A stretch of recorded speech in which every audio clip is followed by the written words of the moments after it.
Assalamualaikum, it's Vardhali. Welcome to Psychic Learners Academy by Pia Balwuch. We are starting our lesson 20 attitudes. तो हम introduce करेंगे attitudes के कुछ components, उसके ways of assessment और उसका कॉन्सेप्ट.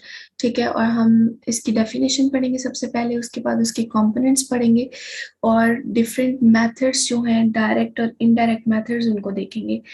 तो सबसे पहले हम अपने न्यू सेक्शन को डिस्कस करते हैं, evaluating persons and relationships of study in social psychology.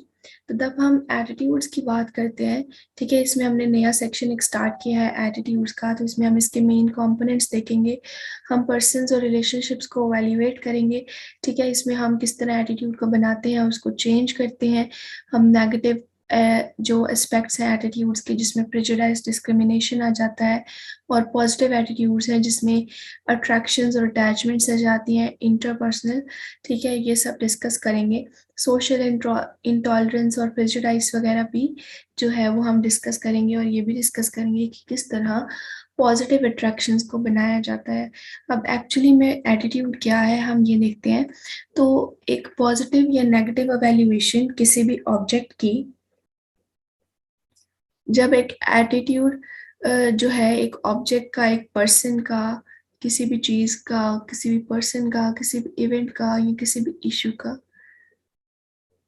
ठीक है, अर्लीस्ट जो टर्म एटीट्यूड की यूज हुई थी वो थिएटर से स्टार्ट हुई थी. ठीक है, ये एक बॉडी पोस्चर को जो है वो एटीट्यूड को डिस्क्राइब किया जाता था as a body posture.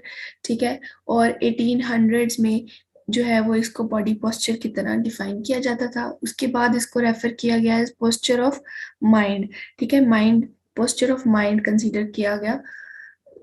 Albert के अकॉर्डिंग एटीट्यूड जो है वो इनडिस्पेंसेबल कॉन्सेप्ट है, सोशल साइकोलॉजी का इनडिस्पेंसेबल कॉन्सेप्ट है. इसने कहा कि एटीट्यूड जो है वो डिटरमिन करता है हर इंडिविजुअल के लिए कि क्या वो देखता है और क्या वो सुनता है, क्या वो सोचता है, क्या वो करता है, वो डिटरमिन करता है उस पर्सन का एटीट्यूड. ठीक है, तो उसने विलियम जेम्स से ये फ्रेज बोरो किया कि they in danger meaning upon the world. ठीक है, they in danger meaning upon the word, यानी कि जो हम देखते हैं, जो हम सुनते हैं, जो हम करते हैं, ठीक है, जो हम सोचते हैं, वो सब हमारे एटीट्यूड्स होते हैं. और एटीट्यूड्स ही वो सब डिटरमिन करते हैं, उसी के अकॉर्डिंग हम सब परफॉर्म करते हैं.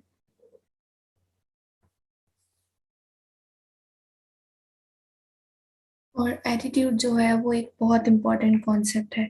ठीक है, उसके बाद हम बात करते हैं three important components of attitudes की. तो 1900 से पहले एटीट्यूड को इंटरप्रेट किया जाता था इसके थ्री कंपोनेंट से, ट्राई कंपोनेंट. ठीक है, और ये आइडिया बेस करता था ABC इंफॉर्मेशन पर. ठीक है, ABC यानी कि affective component, behavioural component and cognitive component.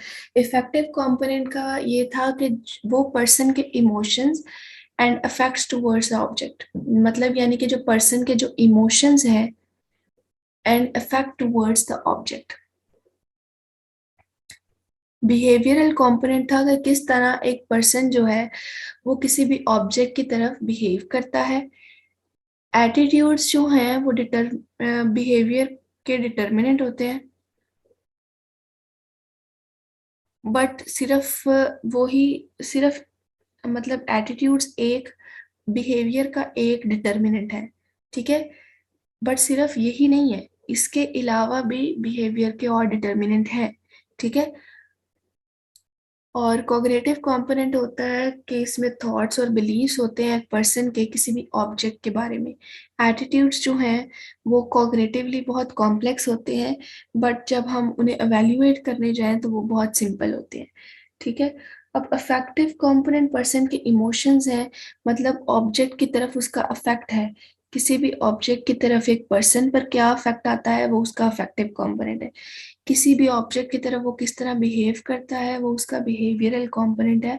और बिहेवियर का एक डिटर्मिनेंट है एटीट्यूड, बिहेवियर के और भी बहुत सारे डिटर्मिनेंट है.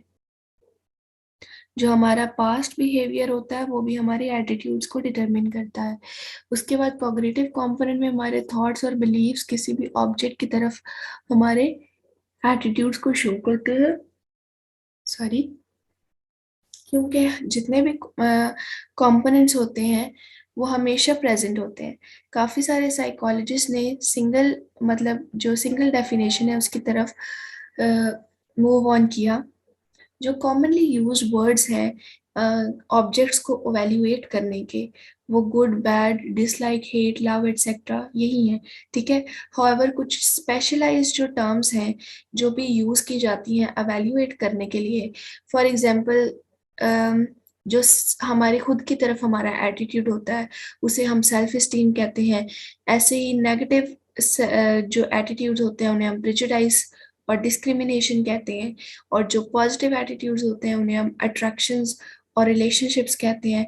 प्रेजुडाइज एक ऐसा एटीट्यूड होता है एक पर्टिकुलर ग्रुप की तरफ, जहां पर वेयर एज जो इंटरपर्सनल अट्रैक्शंस हैं वो इंडिविजुअल के लिए होता है, ठीक है। प्रेजुडाइज हमारा एटीट्यूड है किसी ग्रुप की तरफ, और जो इंटरपर्सनल अट्रैक्शंस हैं वो इंडिविजुअल की तरफ हमारा एटीट्यूड है, ठीक है। ऑल्दो जो जितने भी इवैल्यूएटिव कंपोनेंट हैं वो एटीट्यूड उनका सेंटर है, ठीक है। और बाकी जो डायमेंशंस हैं वो बिहेवियर है, बिलीफ है, और उन्हें आउटलुक नहीं किया जा सकता, यानी उन्हें छोड़ा नहीं जा सकता। उसके बाद हम एटीट्यूड्स को असेस किस तरह कर सकते हैं, तो हम डायरेक्टली भी उनकी असेसमेंट कर सकते हैं, इनडायरेक्टली भी उनकी असेसमेंट कर सकते हैं। तो डायरेक्टली हम किस तरह कर सकते हैं, हम 3 मेथड से हम एटीट्यूड्स को डायरेक्टली मेजर करते हैं। एक तो लिकर्ट टाइप स्केल होता है, ठीक है। इसमें हम रेटिंग्स को यूज करते हैं, यानी कि हम इसमें ये रेटिंग स्केल होता है जिसमें हम लोगों का ओपिनियन देखते हैं। फॉर एग्जांपल यहाँ पर एग्जांपल दी गई है, what is your opinion about को एजुकेशन एट कॉलेज लेवल। अब ये 0 से 4 की तरफ जाता है, प्लस की तरफ भी और माइनस की तरफ भी। माइनस की तरफ वेरी मच अपोज्ड और very much in favour, plus की तरफ, ठीक है। तो ये जो रेटिंग्स है इसे हम लिकर्ट स्केल कहेंगे। उसके बाद जो सेकंड मेथड है वो सिमेंटिक डिफरेंशियल स्केल है, ठीक है। सिमेंटिक डिफरेंशियल स्केल है। For example, do you feel about the test of this coffee, तो प्लेजेंट है या अनप्लेजेंट है, ठीक है। मतलब दो चीजें हैं। सिमेंटिक डिफरेंशियल स्केल कि आपने सिमेटिकली यानी कि जो आपके सिमेटिक चीजें हैं ना, ठीक है, उनको यानी कि टेस्ट है, स्मेल है, विजन है, तो आपने उनको डिफरेंशिएट करना है। तो सिमेटिक डिफरेंशियल स्केल है, लिकर्ट स्केल है जिसमें रेटिंग करते हैं, और लैटिट्यूड ऑफ एक्सेप्टेंस है, ठीक है। ये भी बिल्कुल लिकर्ट स्केल टाइप की तरह है कि जितने भी ओपिनियंस हैं वो एक्सेप्टेबल हैं रिस्पोंडेंट को, तो वन इंसर्कल करे और नॉट एक्सेप्टेबल को इंसर्कल करे, ठीक है। तो इन शॉर्ट हम स्केल्स को यूज करके डायरेक्ट असेसमेंट कर सकते हैं एटीट्यूड की। और इनडायरेक्ट असेसमेंट की बात करें तो जो सोशल डिजायरेबिलिटी होती है, यानी कि हमारा खुद को सोशली डिजायरेबल बनाकर दिखाना कि हम इसी तरह बिहेव करते हैं जैसा मॉरली एक्सेप्टेबल है, ठीक है। वो जो प्रॉब्लम होती है उसकी वजह से डायरेक्ट असेसमेंट को छोड़कर हम इनडायरेक्ट असेसमेंट की तरफ आते हैं। क्योंकि जब डायरेक्ट असेसमेंट हम कर रहे होते हैं तो उसमें हमने रेटिंग करनी होती है, और पर्सन सोशल एक्सेप्टेंस को करने के लिए, सोशल डिजायरेबिलिटी की जो प्रॉब्लम है उसके लिए वो जो है वो करेक्टली आंसर नहीं करता।